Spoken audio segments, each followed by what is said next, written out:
नमस्कार, आप देख रहे हैं न्यूज 24। मैं हूं अजीत अंजुम। कभी विवाद, कभी बवाल, कभी हंगामा, कभी उत्पात। लगता है ये सारे शब्द अब अरविंद केजरीवाल की पार्टी पर चस्पा होने लगे हैं। मुंबई में आज फिर अरविंद केजरीवाल के काफिले ने कायदे की सरहदें लांघी। ऑटो पर सवार कार्यकर्ताओं ने सड़क पर हुड़दंग मचाया, स्टेशन पर दरवाजे तोड़े। कभी न थमने वाली मुंबई के कई इलाकों के लोग आज केजरीवाल की फौज के आगे बेबस नजर आए। केजरीवाल आगे आगे चलते रहे और उनकी सेना मुंबईकरों की रूटीन लाइफ को चुनौती देते हुए पीछे पीछे दौड़ती रही। आम आदमी पार्टी के तमाशे से सबसे अधिक परेशान हुआ मुंबई का आम आदमी। हफ्ते भर के भीतर यह दूसरी घटना है जब केजरीवाल के कार्यकर्ता इस तरह बेकाबू हुए, और यह दूसरी बार है जब केजरीवाल ने इसके लिए माफी मांगी। एक खबर और आई जिसने आम आदमी पार्टी की अंदरूनी कलह को सतह पर ला दिया। दूसरी पार्टियों की तरह आम आदमी पार्टी में भी पैराशूट से उम्मीदवार उतारने की प्रथा से केजरीवाल के पुराने साथी नाराज हो गए। दिल्ली के किसी इलाके से टिकट नहीं मिलने से नाराज शाजिया इल्मी ने रायबरेली से चुनाव लड़ने से इनकार कर दिया, तो अमेठी की खाक छान रहे कुमार विश्वास का कवि हृदय भी अपनी अनदेखी से द्रवित हो उठा। केजरीवाल के दोनों वफादारों ने खुलेआम यह बता दिया कि वो पार्टी के फैसले से खफा हैं। आए दिन कोई बागी होकर पार्टी से बाहर निकलने का ऐलान कर रहा है, तो कोई साथी यह आरोप लगा रहा है कि केजरीवाल या तो सारे फैसले खुद करते हैं या फिर 4 लोगों की चौकड़ी ही बंद कमरे से हुक्म जारी कर देती है। कैमरों के सामने केजरीवाल को तानाशाह कहने वालों की भी अब कमी नहीं है। तो सबसे बड़ा सवाल यही है कि क्या टिकट के लिए टूट जाएगी टीम केजरीवाल? क्या आम आदमी पार्टी के तानाशाह बन गए हैं केजरीवाल? और क्या हुड़दंगियों के सहारे चुनाव जीतेंगे केजरीवाल? इन्हीं सवालों पर बात करेंगे मेहमानों से, नेताओं से, लेकिन सबसे पहले देखिए एक रिपोर्ट। आम आदमी पार्टी के खेमे से निकली 2 तस्वीरें, 2 खबरें, जिसकी तासीर सीधे चस्पा हुई सियासत में साफ हुई कि चारित्रिक पराकाष्ठा का दावा करने वाले चंद चेहरों से। मुंबई में केजरीवाल की आर्मी अराजकता के नए आयाम गढ़ रही थी, तो दिल्ली के सियासी फलक पर आम आदमी पार्टी की अंदरूनी नाराजगी ब्रेकिंग न्यूज की शक्ल में सामने आ रही थी। सबसे पहले मुंबई की तस्वीरें जो केजरीवाल की आंखों के सामने उनकी मौलिक राजनीति का माखौल उड़ाती रही।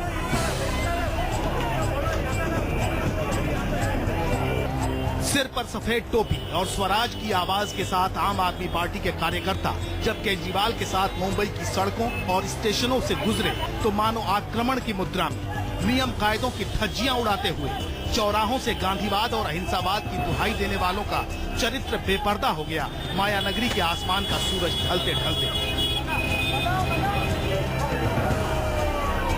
देखिए चर्च गेट पर कैसे टूटा metal detector gate.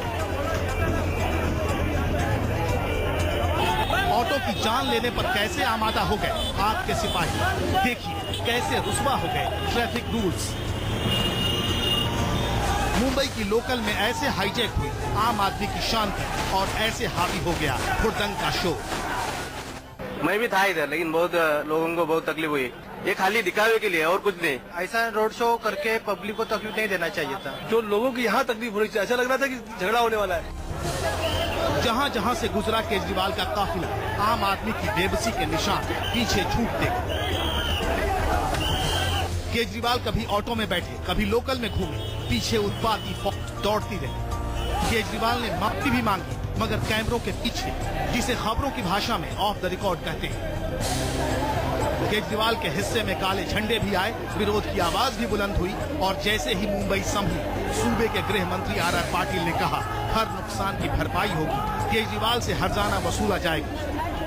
Public property का नुकसान होता है, वो महाराष्ट्र में वसूल करने का कानून हमने बनाया है, सबको लागू है। खैर, जिस वक्त केजरीवाल महाराष्ट्र में जमीन तलाश रहे थे, आपके अपनों की नाराजगी सुर्खियों में थी। शाजिया इल्मी की भावनाएं ट्विटर के जरिए सामने आई, कुमार विश्वास की नाराजगी छायावाद की शक्ल में छलकी, और केजरीवाल की पार्टी का घोर घमासान सरेआम हो गया।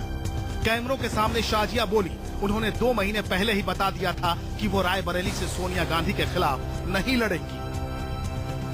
हमने कहा हम रायबरेली एक बार भी नहीं गए, तो हम क्यों लड़ेंगे वहाँ से? और पार्टी को पता है ये बहुत दिनों से।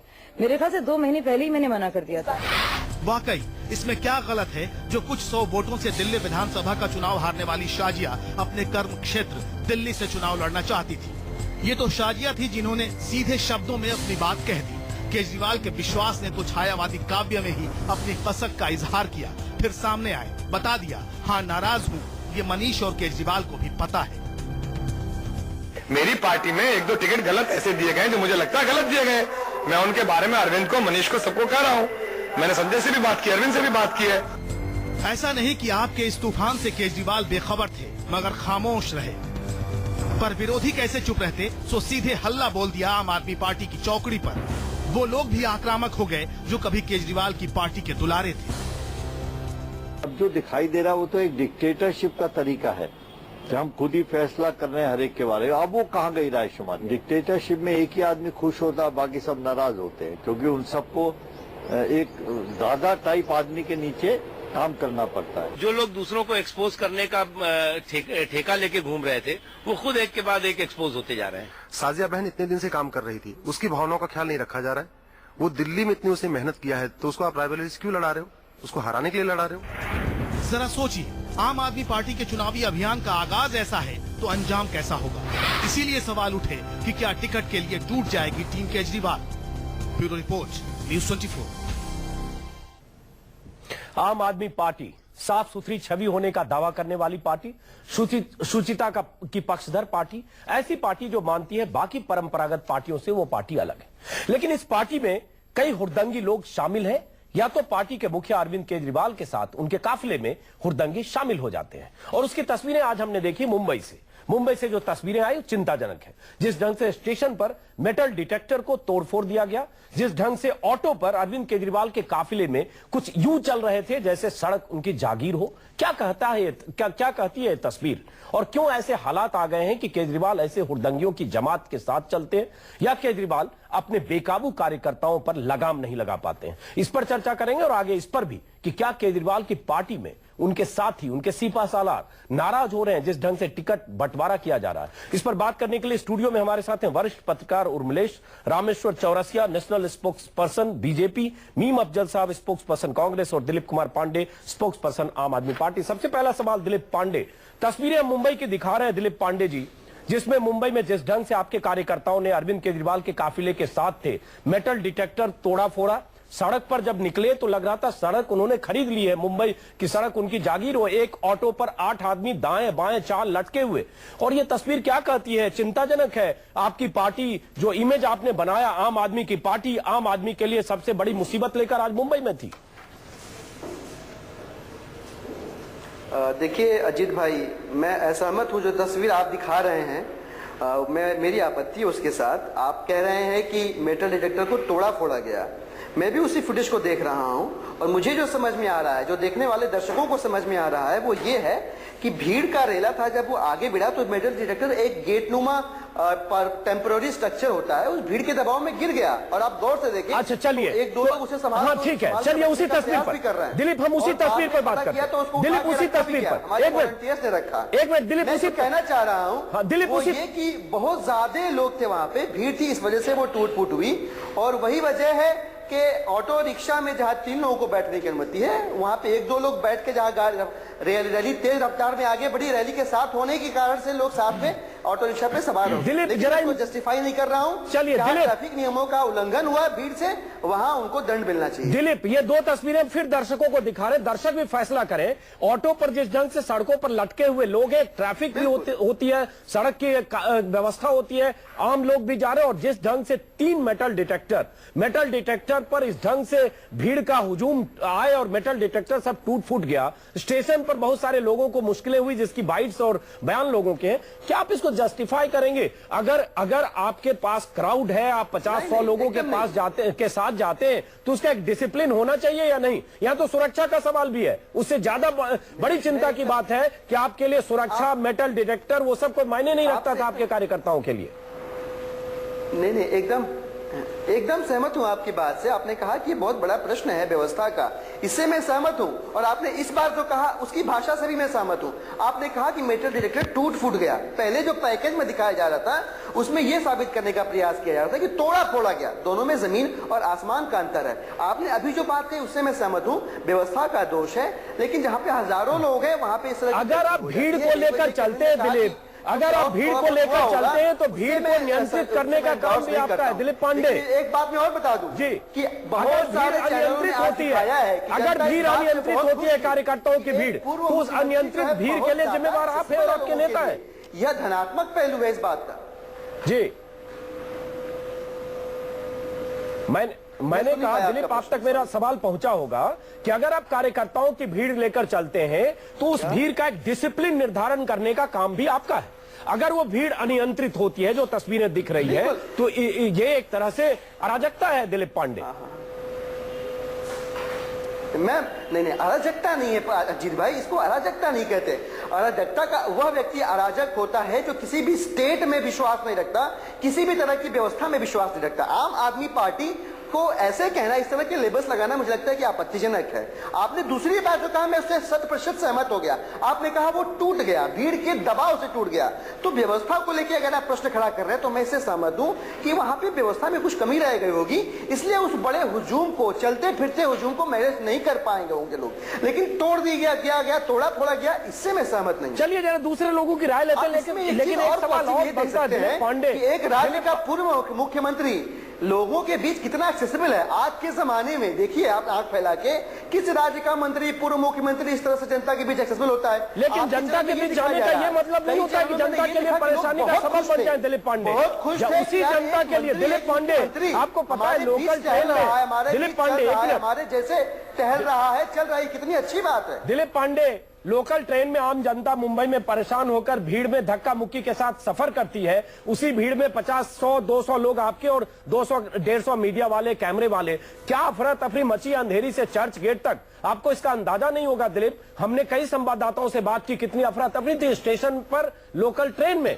तो आम आदमी पार्टी को तो फायदा हुआ, इतना माइलेज, फुटेज और पब्लिसिटी, लेकिन आम लोगों के लिए मुसीबत का सबब बनी दिलीप पांडे। माइलेज फुटेज तो छोड़ दीजिए, नहीं माइलेज तो छोड़ दीजिए अजीत भाई। हमने भी कई लोगों से बात की और कई अन्य चैनलों पे कई सारे और लोगों से बातचीत दिखाई गई, जिसमें लोग बेहद खुश थे कि ऐसा पहली बार हो रहा है कि किसी राज्य का पूर्व मुख्यमंत्री उनके लिए इतना एक्सेसिबल है कि वो उसे छू सकते हैं, देख सकते हैं, बात कर सकते हैं। और रोजमर्रा जैसे जिस तरह से वो सफर करते हैं, धूप में, गर्मी में, भीड़ में, वैसे वो भी सफर कर रहा है। ये उनके लिए बहुत अनूठी चीज थी, उनके लिए बहुत अच्छी चीज थी। और इस बात से जो सुखद अनुभूति उनको हुई, उसका अंदाजा हम और आप यहाँ टीवी नहीं कर पा रहे। ठीक है, चलिए भी समझने की जरूरत है। चलिए, व्यवस्था को लेकर जो आपका प्रश्न है, मैं उससे सहमत हूँ। चलिए दिलीप पांडे, आपने एक पक्ष रखा अपना, हम दूसरा पक्ष दूसरे मेहमानों से समझते हैं। उर्मिलेश भी है, लेकिन पहले एक बार रामेश्वर चौरसिया, तस्वीरें हम दर्शकों को दिखा रहे हैं। भीड़ का एक रेला आता है स्टेशन के बाहर और उसके बाद 3 मेटल डिटेक्टर लगे हैं,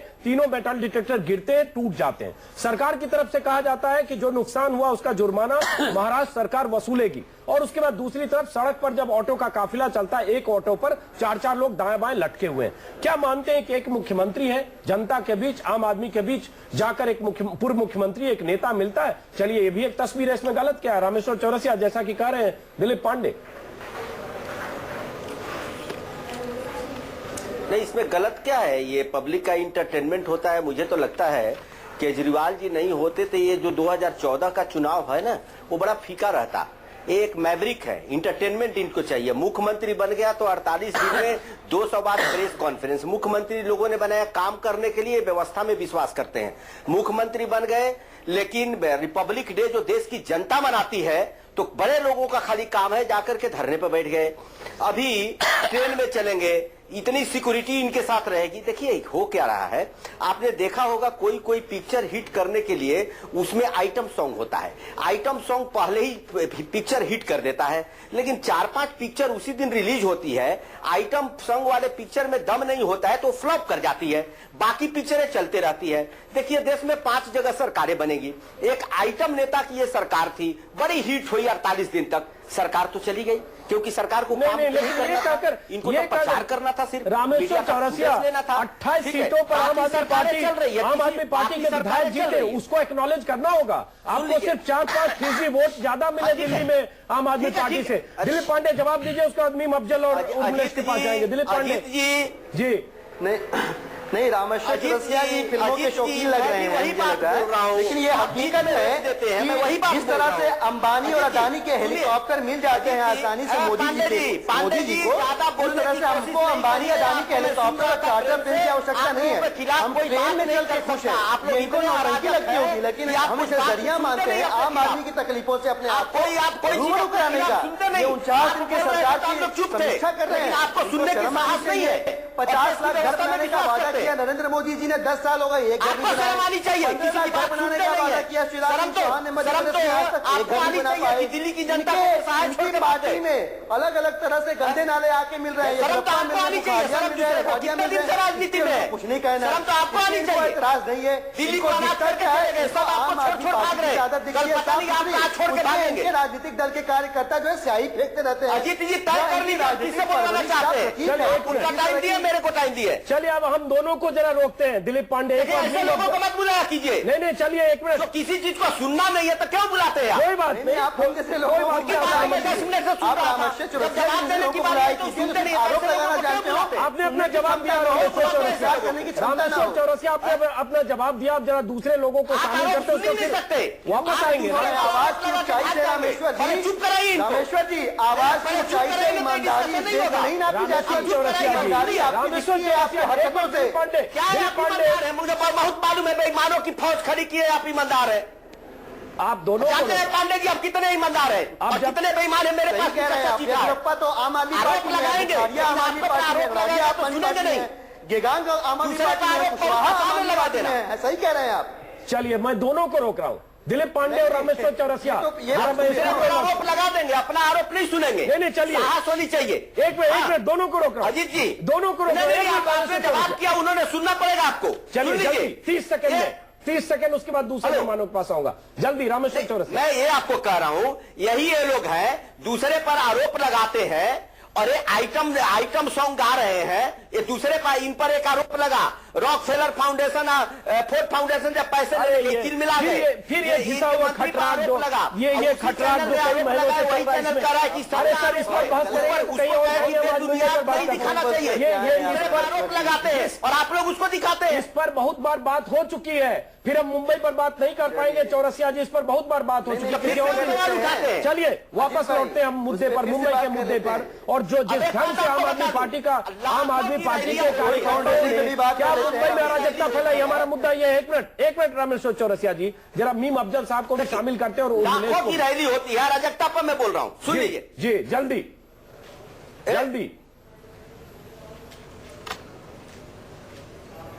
चलिए मीम अफजल साहब, जिस ढंग से मुंबई की जो तस्वीरें आई और उसके पहले दिल्ली में बीजेपी के दफ्तर पर जो हुआ, उसके लिए हालांकि केजरीवाल ने सार्वजनिक रूप से माफी मांगी और आम आदमी पार्टी के बाकी नेताओं ने भी माफी मांगी। यहां तो उत्पात खुलेआम था, दोनों पक्ष से था, बीजेपी और कांग्रेस, माफ करें, बीजेपी और आम आदमी पार्टी, दोनों तरफ से ईंट पत्थर और न जाने क्या क्या फेंके गए। अब जो तस्वीरें आई है, एक अराजक तस्वीर है, जिसको वो मानते हैं कि एक पूर्व मुख्यमंत्री, एक नेता जनता के बीच जाता है, जनता या कार्यकर्ता बेकाबू हुई, 4 मेटल डिटेक्टर टूट गए या गिरकर टूट गए, ऑटो पर 3 की जगह 6 लद गए, सड़क पर ट्रैफिक की अव्यवस्था हो गई। तो इसमें गलत क्या है? ये आम आदमी की पार्टी है, आम आदमी के बीच जा रही है, इनका अपना तरीका है। मीम अफजल साहब, आ रहा हूं उर्मिला साहब के पास। अजीत जी, आपने तो सिर्फ 2 मिसालें दी, मैं तीसरी मिसाल वो भी दूंगा जो रेल भवन पर हुआ था। देखिए, बुनियादी तौर पर एक उर्दू में बड़ी मशहूर कहावत है, शुत्रे बेमहार। ऐसा शुत्र, ऐसा ऊंट जिसकी महार नहीं है, वो चला जा रहा है, जिधर चाहता है वो चला जाता है। बिल्कुल वही हालत है आज आम आदमी पार्टी की। बेचारे जो इनके प्रवक्ता हैं या दिल्ली में जो लोग बैठते हैं, रोज इनको बड़ा भुगतना पड़ता है, बाद में माफियां भी मांगनी पड़ती हैं। देखिए, आम आदमी पार्टी एक आइडियोलॉजी की बात करती थी, नई राजनीति की बात करती थी, लेकिन मैं ये महसूस करता हूं कि ये आवाम में अपनी जड़ों को जो मजबूत बनाना चाह रही थी, उसमें कमी आती जा रही है और ये बहुत तेजी के साथ अपने ही जाल में फंसती जा रही है, अपने ही बनाए हुए। आप तो बात कर रहे हैं मेटल डिटेक्टर टूट गया या गिर गया। मैं कह रहा हूं मेटल डिटेक्टर टूट जाए चाहे 10 टूट जाए, कोई फर्क नहीं पड़ता उससे। ज्यादा अहम बात यह है कि अवाम ने जो इनके ऊपर एतमाद किया था वो टूट रहा है। आज 3 ट्वीट का आपने जिक्र किया, एक शाजिया इल्मी का ट्वीट, एक इस कुमार विश्वास का ट्वीट, मीम अफजल साहब, और मीम अफजल साहब एक मिनट रोक रहा केजरीवाल हूं, वो हमारा आगे का हिस्सा है जिस पर हम बात करेंगे। अभी अब जरा मुंबई पर एक बार उर्मिलेश की टिप्पणी लेते हैं, आप जहां ट्वीट पर जा रहे हैं वहां भी हम बात करेंगे, क्योंकि उस विषय पर पहले बात होने लगी कि हम इस पहलू के बाद आएंगे। उर्मिलेश, आपकी टिप्पणी, क्या हम वाकई नाइंसाफी कर रहे हैं आम आदमी पार्टी के साथ अगर हम कह रहे हैं कि ये तस्वीरें अराजकता का सबूत है? तो नहीं, दिलीप ने जो कही बात कि अरविंद केजरीवाल दूसरे राजनेताओं से कैसे अलग हैं, उनकी शैली कैसे अलग है, वो मैं सहमत हूं कि अभी भी अरविंद केजरीवाल की जो शैली है, लोगों से घुलना मिलना है, वो दूसरे राजनेताओं से बिल्कुल अलग है, ये बात सही है। लेकिन इसके आगे जो उन्होंने कहा उससे मैं पूरी तरह सहमत अपने को नहीं कर पाता। वो ये कि जो कार्यकर्ता इस पार्टी के हैं, जो इस पार्टी के सदस्य हैं, जो इस पार्टी के उत्साही समर्थक हैं, वो अन्य पार्टियों की तरह ही है। जैसे कांग्रेस, बीजेपी या क्षेत्रीय जो दल हैं बहुत सारे, उन्हीं की तरह एक उसमें सीरियस भी लोग हैं, समझदार भी लोग हैं, हुड़दंगी भी हैं, उन्मादी भी हैं, और कुल मिलाकर मेला तस्वीरें हैं। अगर आप स्टेशन पर जाते हैं, लोकल से सफर करते हैं, जाहिर है आपको पब्लिसिटी कहीं न कहीं आपके दिमाग में, आप ये कहेंगे कि नहीं सिर्फ आम आदमी से मिलने गए, तो आम आदमी से मिलने के और तरीके होते, 25-30 कैमरा टीम और 50 रिपोर्टर। तो शैली के हिसाब से इसीलिए मैंने कहा कि बेहतर जरूर है उनसे और लोगों से और ये तस्वीर जो आप देख रहे हो, मुंबई जैसे महानगर में नियंत्रित करने की नहीं जरूरत है, आप डिसिप्लिन की जरूरत नहीं है। जी, मैं वही कह रहा हूं कि मुंबई जैसे महानगर में जब आप जाते हैं, आप आजमगढ़ में नहीं जाते, आप बिजनौर में नहीं जाते, आप मुंबई जैसे एक बड़े महानगर में जाते हैं जहां छोटे से एक जुलूस से पूरी ट्रैफिक जाम हो जाती है। मुझे लगता है वहां पर आम आदमी पार्टी के जो सबसे बड़े नेता हैं अगर जाते हैं तो उनको जरूर देखना चाहिए कि पब्लिसिटी जिस चीज से मिल रही है उसके बजाय जैसे व्यवस्था जैसे ठीक हो रही है, लोगों को परेशानी नहीं हो रही है, उस पर भी वो तवज्जो दें। लेकिन मुझे लगता है कि चुनाव का मामला है, महाराष्ट्र में पहली दफा उतरे हैं मैदान में,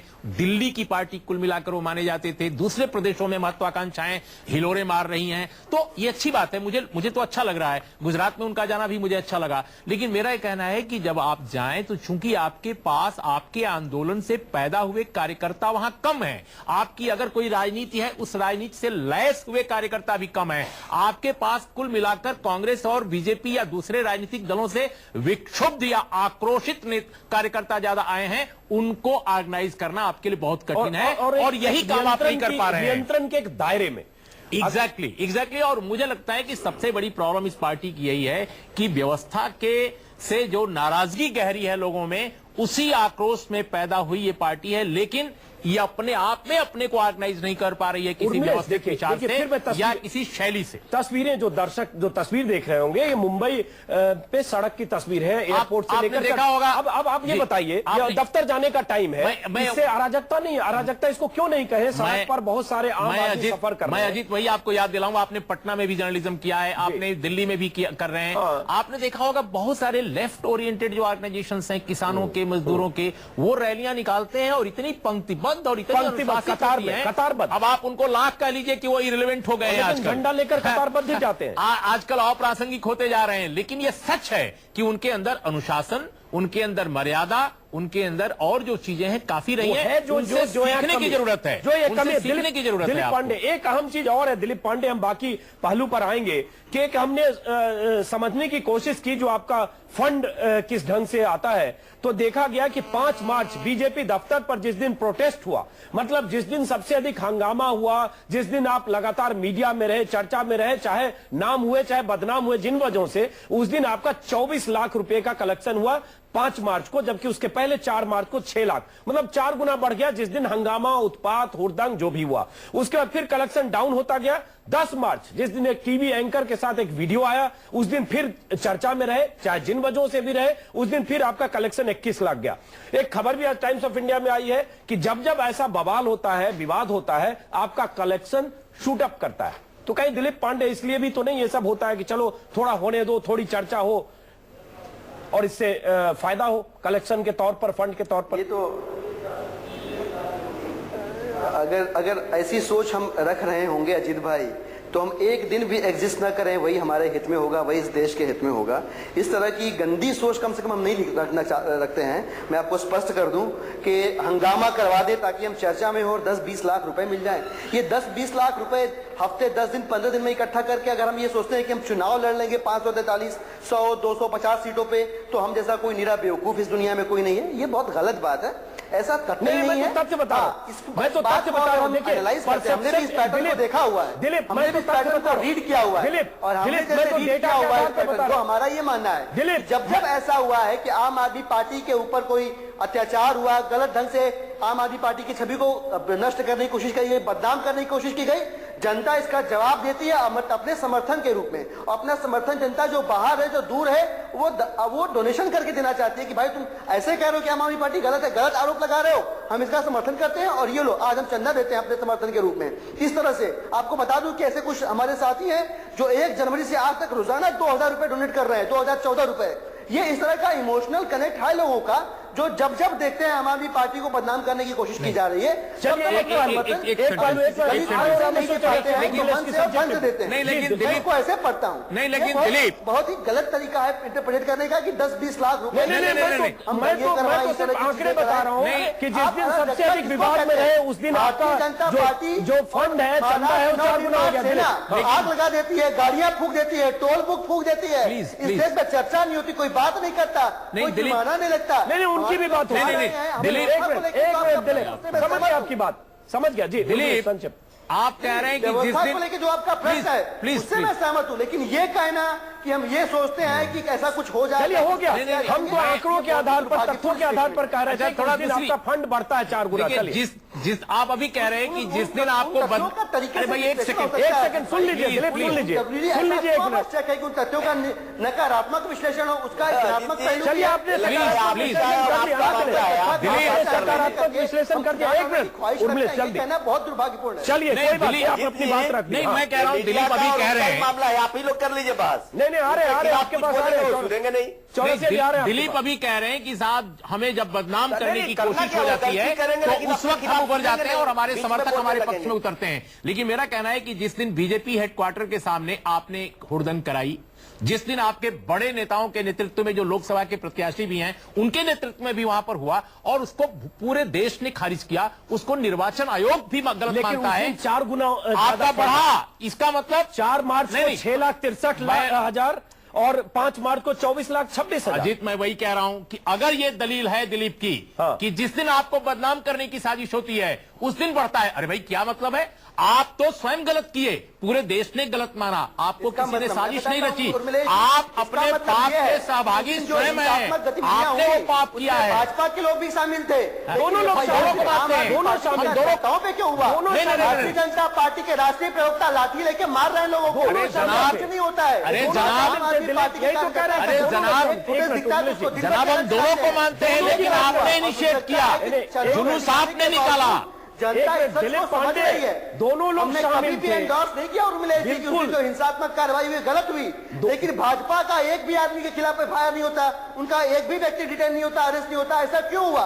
जुलूस आपने निकाला, प्रवोक आपने किया। चलिए मुझे जरा वक्त कम है, दूसरे मुद्दे पर भी आना पड़ेगा। रामेश्वर चौरसिया जवाब दीजिए, उसके बाद हम दूसरे मुद्दे पर आएंगे। रामेश्वर चौरसिया कोहली जी लाठी लेके दौड़ रहे हैं, इसको गलत है, दोनों तरफ जो भी उत्पात हुड़दंग हुआ दोनों तरफ से हुआ। रामेश्वर चौरसिया किसी ने चर्चा नहीं की, रामेश्वर चौरसिया देखा और जनता को समझ में आया कि ये बदनाम करने की साजिश है। अरे भाई चुप कराओ, आपके बात नहीं कुछ नहीं जानते हैं। 17 कार्यकर्ता, 7 लड़कियां, चुप कराओगे तो बोलूं। दिलीप एक मिनट दूसरे लोगों को बोलने दीजिए। व्यक्ति जेल के अंदर नहीं गया, खिलाफ एफआईआर नहीं, उस पर चर्चा क्यों नहीं हुई चैनल में? चलिए बहुत चर्चा हुई उस पर चैनल में, सच जनता ने देखा। एक मिनट जरा रामेश्वर चौरसिया जल्दी। ओहो, मैं तो पहले ही आपको बोला इनको व्यवस्था में कोई विश्वास नहीं। आप मेटल डिटेक्टर की बात करते हैं, आपको मालूम है लाखों लाख की रैलियां होती है, मेटल डिटेक्टर से ही जाने देते हैं, चाहे प्रधानमंत्री की हो कि सोनिया जी की हो कि नरेंद्र भाई की हो। आज तक कहीं इंसिडेंट आपने सुना मेटल डिटेक्टर टूटने का? ये तो व्यवस्था है, व्यवस्था हमारे कार्यकर्ता बनाते हैं। जहां तक इन्होंने बोला कि ये रैलियां में आप बीजेपी दफ्तर की, एक सवाल अब मैं आपसे पूछता हूं, आप छोड़ दीजिए, उनसे तो पूछ नहीं सकते, उन पर आरोप भी नहीं लगा सकते, वो आपका मुंह नोच लेंगे। मैं एक बात बताता हूं, जब चुनाव आयोग है, जब चुनाव घोषित हो जाता है, पुलिस जो भी कार्रवाई करती है तो उसकी शिकायत हम चुनाव आयोग को करते हैं, कोई पॉलिटिकल पार्टी के दफ्तर पर प्रदर्शन नहीं करते हैं। चुनाव घोषणा होने के साथ ही पुलिस जो है पूरी तरह चुनाव आयोग के कंट्रोल में आ जाती है और स्टेट पुलिस का भी सीआर आजकल चुनाव आयोग लिखता है। तो एक तो इनको व्यवस्था में कोई विश्वास नहीं है, इसलिए दफ्तर पर गए थे कि ताकि मीडिया फुटेज मिले। ये मीडिया से आए थे और मीडिया से समाप्त होंगे, ये भी आपको बोल रहा हूं। क्यों? इनको किसी व्यवस्था, इनसे बहस भी आप क्या कर सकते हैं? इनका स्टिंग होगा तो कहेंगे नहीं नहीं नहीं इसमें गलत क्या है, दूसरे का स्टिंग होगा, दूसरे पर आरोप लगा देंगे और भाग जाएंगे, कोई प्रूफ नहीं देंगे और एक ही आरोप रोज दिखाएंगे और रोज बड़े लोगों का नाम लेके आरोप लगाएंगे। मोदी और मुकेश का आरोप इन्होंने 15 दिन से लगाया, कोई प्रूफ नहीं, लेकिन इन पर जब आरोप लगा जवाब भी नहीं देते ना, रामेश्वर चौरसिया उसका जवाब भी नहीं देते। लेकिन चलिए जरा सब्जेक्ट जो हवाई यात्राएं करते हैं, एक मिनट विषय को बदलते, एक मिनट अंबानी और अडानी के चार्टर प्लेन में किया जाता है। एक मिनट दिलीप बात का जवाब आरटीआई की कॉपी में मिला हुआ है। एक मिनट दिलीप पांडे, इस बात का क्या जवाब बताएंगे आप इस देश को? दिलीप पांडे देश जानना चाहता है कि चाय बेचने वाले के पास हवाई सवारी करने के लिए कहां से पैसा आता है? पांडे जी अभी राजनीति में आए, कहां से पैसा आता है? बताएंगे आप, बताएंगे कि नरेंद्र मोदी जी जब भाजपा कार्यालय से आते हैं उसका जवाब लोग को आप बताएंगे? आप कुछ भी बोलते जाते हो, कुछ भी बोलते जाते हो कि नरेंद्र कोहली क्यों उस दिन कुछ भी बोलते जाते हैं, न खाता न देखो नहीं आप परिकथाएं करिए, वो सब ठीक है। अच्छा गलत है। आपको एक बात बता दूं, रामेश्वर चौरसिया, एक मिनट रामेश्वर चौरसिया, अरविंद केजरीवाल कहां से गाइड होते हैं, इनके यहाँ जो फूट हो रहे हैं उससे आपको पता चल गया। चलिए फूट पर हम आते हैं, चलिए रामेश्वर चौरसिया उसी मुद्दे पर आते वक्त रामेश्वर चौरसिया दिलीप पांडे दोनों को रोक रहा हूँ। रामेश्वर चौरसिया जी, रामेश्वर चौरसिया जी, दिलीप पांडे एक मिनट। अंबानी और अडानी के हाथ के या चेहरे के मुखौटे हैं। अरे रामेश्वर चौरसिया दिलीप पांडे एक मिनट, दिलीप पांडे दिलीप पांडे क्या? अरे दिलीप पांडे ब्रेक तो लगाइए, दिलीप पांडे ब्रेक लगाइए। रामेश्वर चौरसिया सब्जेक्ट बदलना है, 10 मिनट वक्त है हमारे पास। दिलीप पांडे आपकी पार्टी से आपकी पार्टी से खबरें आ रही है कि शाजिया इल्मी नई दिल्ली या दिल्ली की किसी कंस्टिट्यूंसी से, साथ में से जो भी कंस्टिट्यूंसी हो, चांदनी चौक या जो भी हो, वहां से चुनाव लड़ना चाहती थी। आपने उन्हें टिकट नहीं दिया। शाजिया इल्मी ने अपना दर्द दिल बयां किया और आज उन्होंने साफ कहा भी मैं बागी नहीं हूं लेकिन नाराज हूं। कुमार विश्वास के भी कुछ ऐसे संकेत आए जिसमें कुमार विश्वास ने कहा कि पार्टी में 1-2 टिकट गलत दिए गए, मुझे लगता है गलत टिकट दिए गए, उनके बारे में अरविंद मनीष सबको बता चुका। ये क्या हो रहा है आपकी पार्टी में? देखिए अजीत भाई, चुनाव के पहले इस तरह की चीजों को विद्रोह की संज्ञा देना मुझे लगता है कि ये गलत है।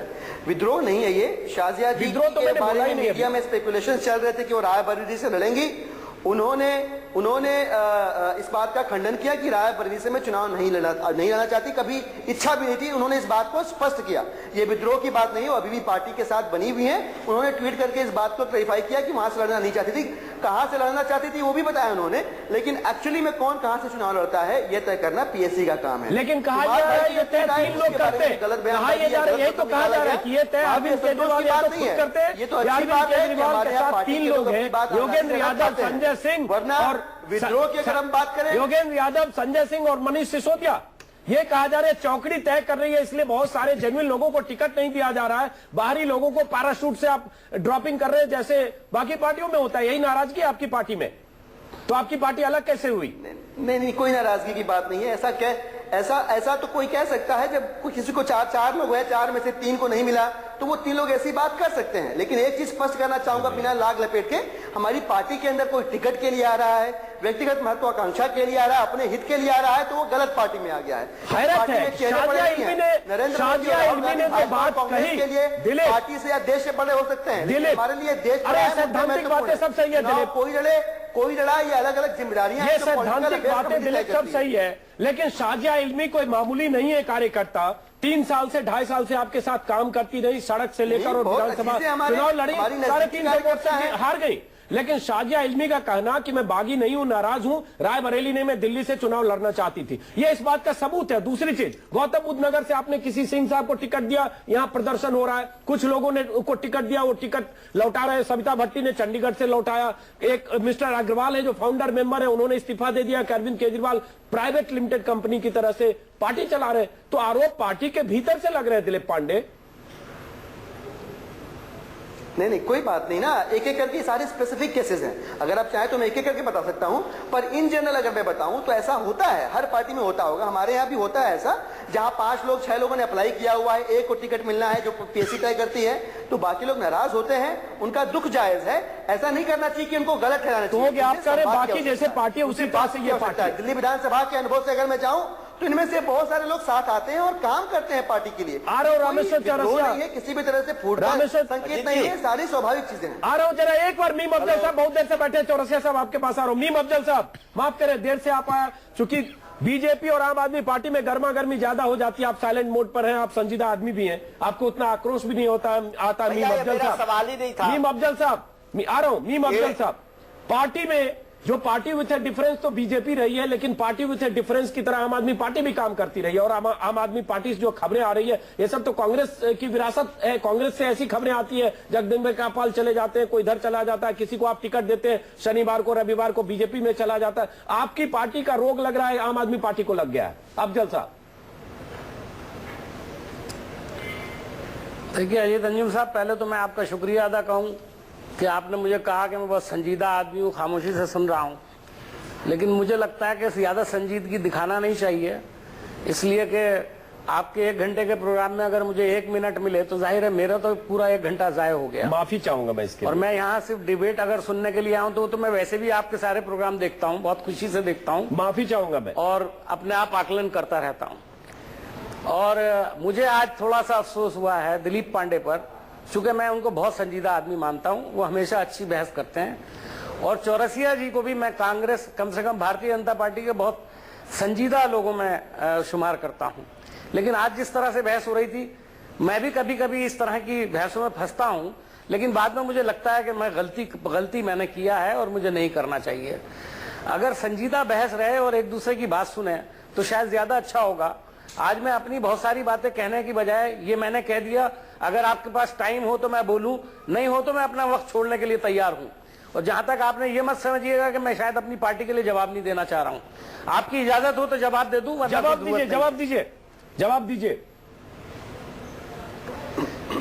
देखिए, कांग्रेस पार्टी का जहां तक ताल्लुक है, हमारे यहां से जरूर कुछ लोग गए हैं, कोई नई बात नहीं है। आपको याद होगा एक जमाने में असलम शेर खां भारतीय जनता पार्टी में चले गए थे, लेकिन हमारी पार्टी के लोग जब कभी गलती से चले भी जाते हैं तो उनको कांग्रेस ही अफोर्ड कर सकती है, दूसरी कोई पार्टी अफोर्ड करती नहीं, बस का नहीं है। इसलिए कि आइडियोलॉजिकल कमिटमेंट जो होता है वो इंसान का जिंदगी में कभी पीछा नहीं छोड़ता, मेरा ऐसा मानना है। जो लोग जिस आइडियोलॉजी के होते हैं उस आइडियोलॉजी के लोगों के साथ तो थोड़ा बहुत काम कर सकते हैं, उसके बिल्कुल अपोजिट आइडियोलॉजी में काम नहीं कर सकते। ये मेरा छोटा सा तबसरा है। जहां तक इनका ताल्लुक है, मैंने बताया कि 3 ट्वीट हुए, ये 3 ट्वीट इनकी सिमत बता रहे हैं। पहला ट्वीट मैं कुमार विश्वास साहब के बारे में कहूंगा। उन्होंने अपने ट्वीट में और उसके बाद दिए गए इंटरव्यू में, जिसको मैंने बड़े गौर से देखा, ये साफ जाहिर है कि जो दर्द केजरीवाल जी ने अपने ट्वीट में दिया है कि अपने रिश्ते खराब हो रहे हैं मोदी की वजह से, मैं उनकी इस बात से एग्री करता हूं कि इस आप पार्टी में कुछ लोग मोदी नवाज हैं, और जब इन्होंने हमला मोदी पर शुरू किया तो उनको बड़ी तकलीफ है। जहां तक शाजिया का ताल्लुक है, शाजिया को जाहिर है कि आप भी जानते हैं, सब लोग जानते हैं, पुराने जर्नलिस्ट हैं। शाजिया तो मेहनत के साथ इस पार्टी में काम करती रही हैं, लेकिन अब मैं बता दूं, पता नहीं दिलीप पांडे को है ये पता नहीं, लेकिन मैं जानता हूं कि शाजिया इल्मी चांदनी चौक से चुनाव लड़ना चाहती थी और उनको टिकट नहीं दिया गया, और दिल्ली में से उनकी लड़ने की ख्वाहिश थी, और उनका, मैं समझता हूं अगर वो लड़ना चाहती थी तो शायद पार्टी को गौर कर लेना चाहिए था। लेकिन एक जर्नलिस्ट को, हमारे दोस्त को, जो ही पार्टी में आए, रात को इस्तीफा दिया, सुबह पार्टी में आ गए, उसके चंद रोज के बाद उनका डिक्लेयर हो गया चांदनी चौक से।